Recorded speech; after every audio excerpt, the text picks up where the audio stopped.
Hello friends, Self-Critical Automaton here, and you might notice that I am not in the deeps. That's because I wanted to talk to a couple of NPCs before I get back to the hard graft of working my way through the sewers. Firstly, this chap over here, you might recognise him from the previous episode when we rescued him. Oh, so you made it out? Yeah, I made it out safely too. I have my Pyromancer the Great Swarm, so I can usually manage with a bit of care. Oh yeah, by the way, I can share my spells with you. I think you have a knack for it. All you need are the materials. I'll be pleased to help you. Very kind of him. Unless you find the magic's unsavoury. No, of course not. Yeah, wonderful. I'm sure that they'll be of some use, some assistance. Here, first take this. A flame from the Great Swamp. Now you're a fully fledged pyromancer. I love this guy. His accent's so overwrought. It's fantastic. Pyromancy is the art of casting fire. Produce flame, then channel it, just as our ancestors did. A pyromancer must be in tune with nature herself. My home, the Great Swamp, is an abundant store of nature. You will understand one day. It only takes time. So, yeah. Pyromancy has a, well, rather primitive aspect to it. It meshes poorly with advanced culture, and pyromancers are considered rather unsavoury, which is fine, as I never got along with anybody anyway. So, for me, turning undead didn't change a thing. Poor guy. You can see why I like him, right? He's just pretty much the only friendly character here. I mean, like, Solaire is very much on your side, and he supports you and stuff, but he's a bit distant, obsessed with his search for his very own son. Laurentius is pretty much the only character who's just genuinely friendly and cheerful at you. The pyromancer's flame is a part of his own body. The flame develops right along with his skill. When I gave you that flame, I gave you a part of myself. Please take good care of him. I will, I promise. The pyromancer's flame is... Okay, you've already heard that. I always like to exhaust NPC's dialogue because it can trigger things sometimes. Let's see. What's he got for sale? Fire orbs, a bit expensive. Combustion, though. We can absolutely get combustion. And fireball. Question is, how many attunement slots do we have? I don't recall. You can also level up your pyromancy flame. Unlike pretty much everything else, the pyromancy flame only requires souls to be leveled up. So... Goodbye, then. Come back if you find anything new. We'll probably do that a couple of times. Every time we come back to... Where are we? The Firelink Shrine. Oh, hello. Also... Well, you certainly are keeping at it. Myself, I'm fine. Let's get started straight away. Yeah, hey Griggs, I'm not actually interested in learning from you because magic is for dweebs. No, I'm kidding. But I did want to talk about all of these spells he's got. So, I'm not going to read all of these out, but there is kind of an implication that basically the Vinheim school kind of developed one magic and... Do stay safe. Okay, I'm phrasing this badly. Basically, the Vinheim school have set themselves up as, you know, the world's premier school of sorcery. It's basically, you know, Hogwarts or Roke or, you know, a wizard school of your choosing. Depending on what you like, I suppose. Anyway, there is a sort of an implication that they kind of just developed one spell and then set about just making 100 different variations of that spell, so people who go to the Vinheim school learn like 8 different kinds of soul spear, and that's just all they learn. And there's kind of a pretension to them because of that. However, there's also implications that they actually do train very, very skillful and sinister individuals who are essentially wizard assassins, as I mentioned when we met him, locked in that room. So, yeah, there's a darker aspect of, let's see if we can get this guy. Oh, not quite. Ah, he set me on fire, oh my god. Actually, I have a humanity, I should use that. and I should attune my new magics while I'm at it as well. What do we have? We've got 2 slots, which is good because we've got 2 pyromancies. Fireball, which is a ranged attack, and combustion, which is sort of melee, but not quite. Do I have any spare humanity? I should kindle this bonfire if I do. I do! Fantastic! So, also, last episode I was going to read out a comment I got from personal friend Abby, and it's kind of fantastic. She's given me a proper rundown of butterfly and moth morphology, particularly in regards to the moonlight butterfly, which, if you remember, I killed. So, I'm just going to read this out, because it's quite good. The wing morphology is broadly that of a very wilty swallowtail butterfly, with a lunar moth-esque recolour. Like something's gone really funny with the HOX genes somewhere. It's not just the tails on the wings, but the veining on the forewings. However, Seath the Scaleless clearly created a very patchy creature. This is a reference to something I haven't mentioned yet, which is stuff to do with Seath, which will come up later on.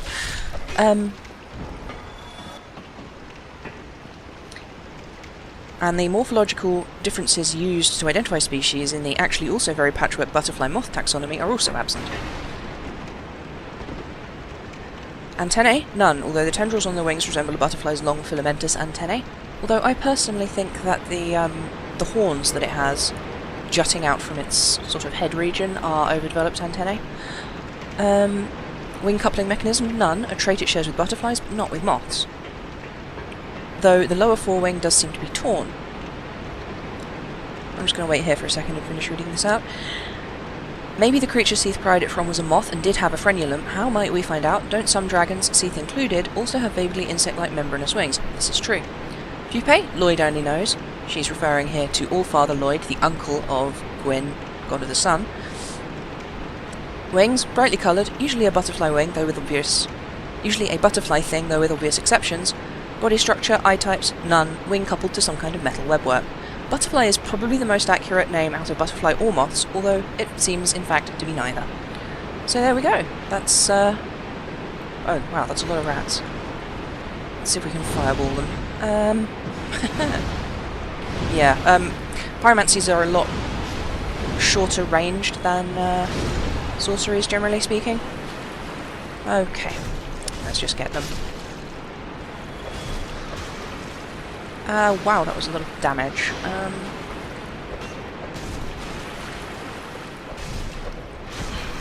And I'm poisoned. Oh, of course I am.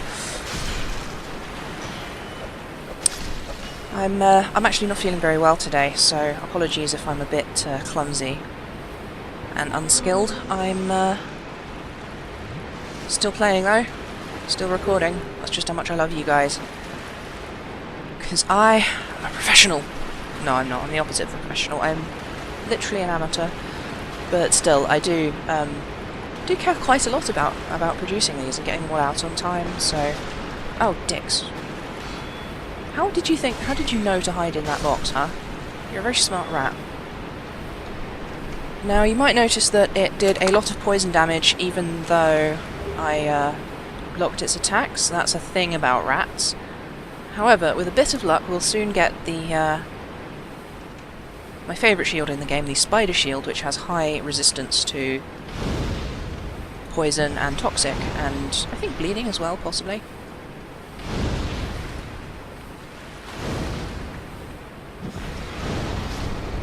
Okay. I should probably cure my poison again, but it's not really worth it if there's more rats to kill. I'm being a bit wasteful with the old pyromancies here. But, you know, got to, oh, gross! Oh god, that's disgusting. See that up there? That's the shield I'm trying to get to. When I dropped down from the, oh, what's it called? The butcher's room. When I dropped down from the butcher's room, I landed on the other side, but there's no actual way to get there. You access it from a different place here in the sewers. Something I had forgotten. Ah. Oh. Oh dear. Oh dear, oh dear. This isn't normally a fog gate, I don't think. Or is it? I guess it is. Oh, actually, no, I recall now, yes. That's the fog gate near the channeler. If you recall, he killed me. Or possibly his rats did. Anyway. Let's see if we can just... Oh, I don't have any arrows? I'm sure I bought more arrows. This is terrible. Feather arrows are a bit rare, and I'd rather not waste them on a rat, but... Well, needs must. Oh, how did you miss? That's not...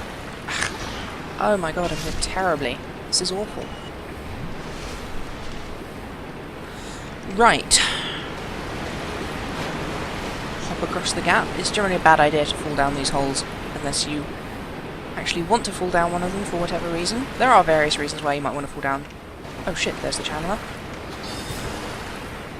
Now, he's got pet rats, so I don't know if they're... Yeah, can I shoot them from here? Pretty sure they're alive still.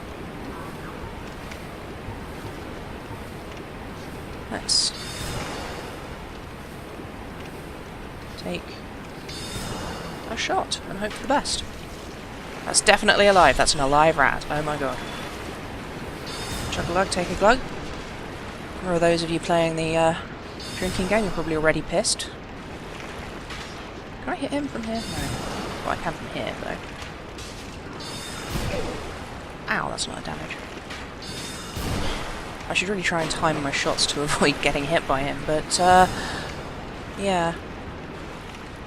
This is a bit of a clumsy episode, isn't it? Still, once he's dead, he won't respawn, so got that going for us. Let's see.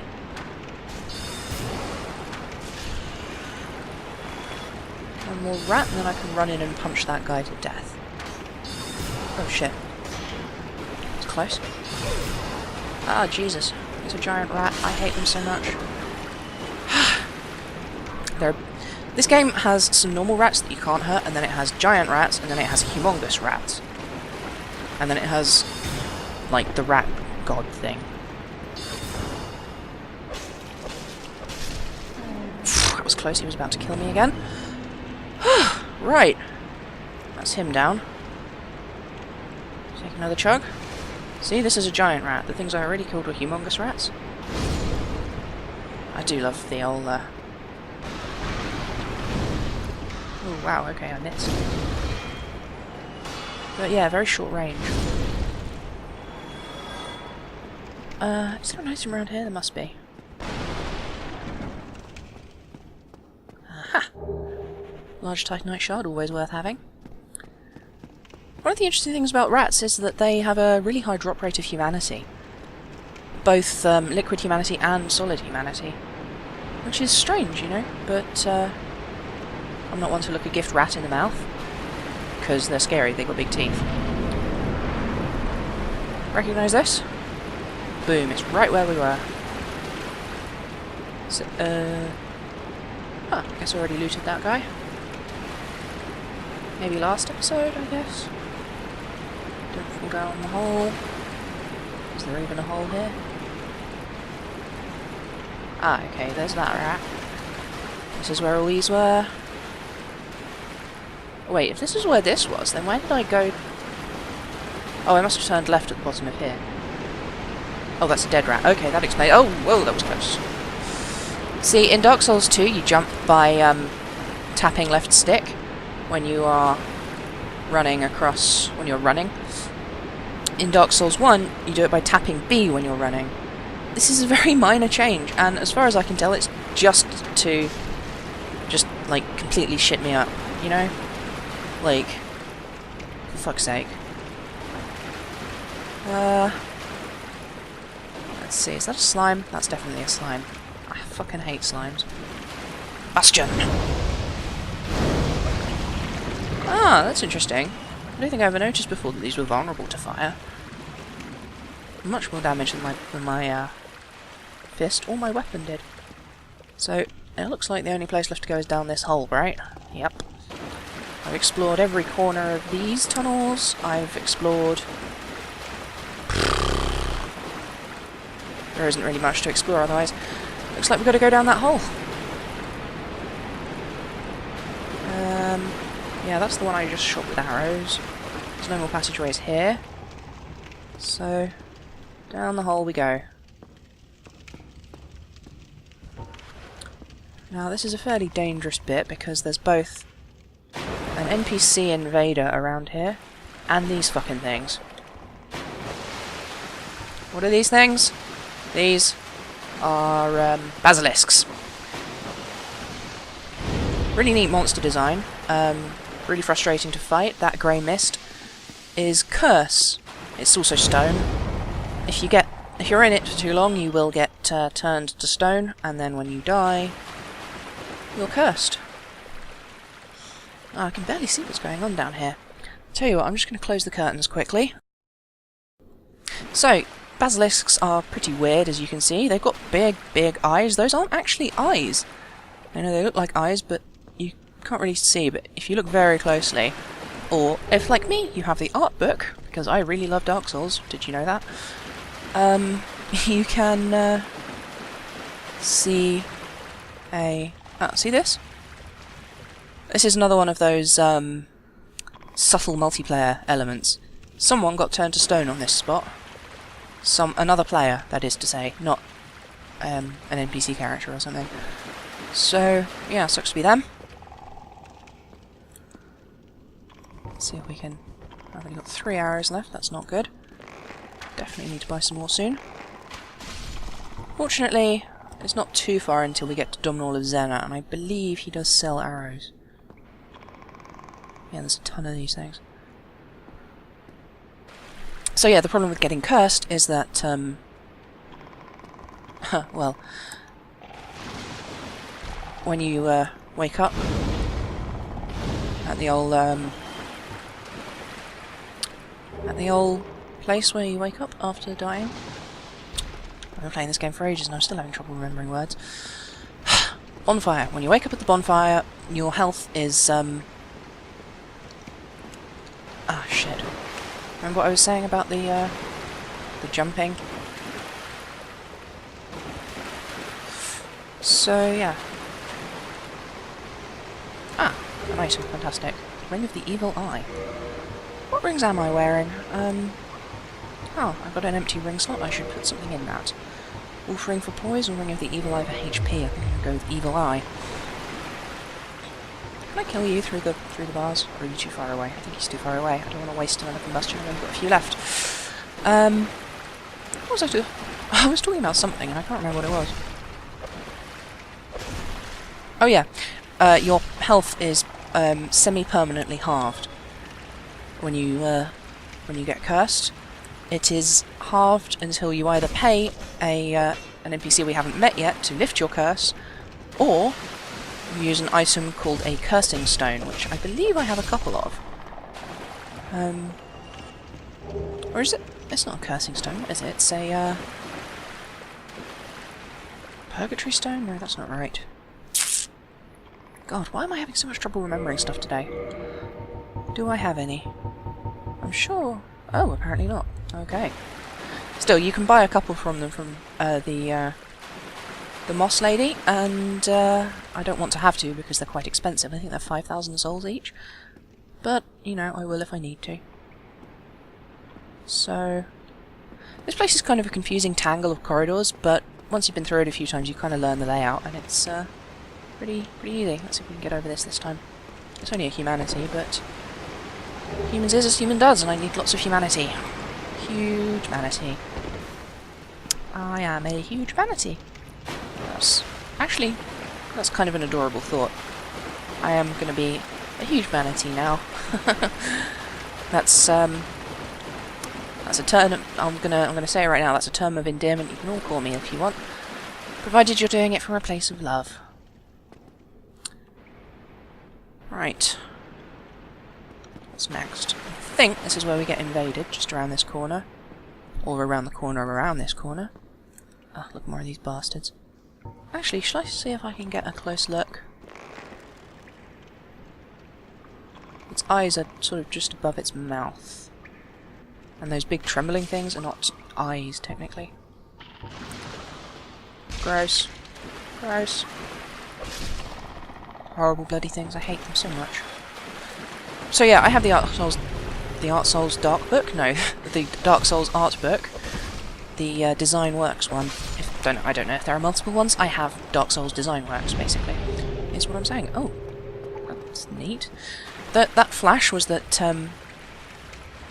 another player, one who is in close proximity to me, in the sort of weird, drifty interconnectedness of worlds thing, has lit their bonfire nearby. Sometimes another player who's nearby, quote, well, it's not literally nearby, it's sort of nearby in a weird internet way. This is where we get ambushed, yeah. Left or right, I can't remember. They, when they up their bonfire, sometimes you regain an Estus flask usage, which is pretty good.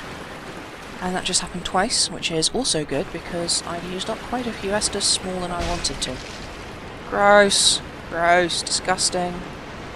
Ah, hell. This is not where we get invaded. Nope.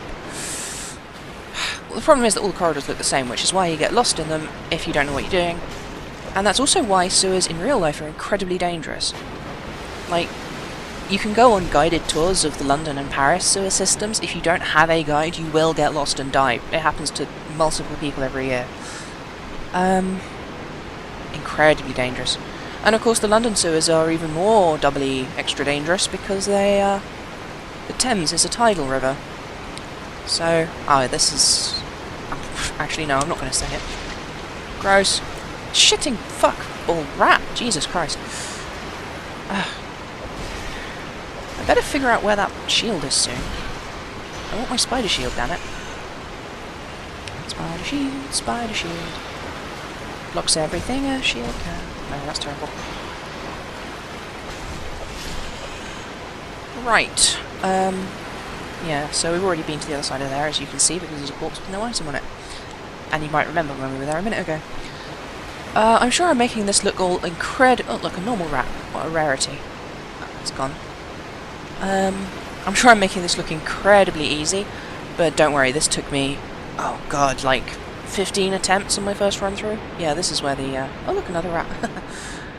This is where the, invader appears. This is one of the NPC invaders. There are various dark spirits who behave exactly like other players doing PvP, invading your world, but they are scripted. Their appearances are consistent and always in the same place. And there he is, Dark Knight Kirk, or Dark Spirit Knight Kirk. So he's pretty tough because he's got armor and a weapon that can do damage through.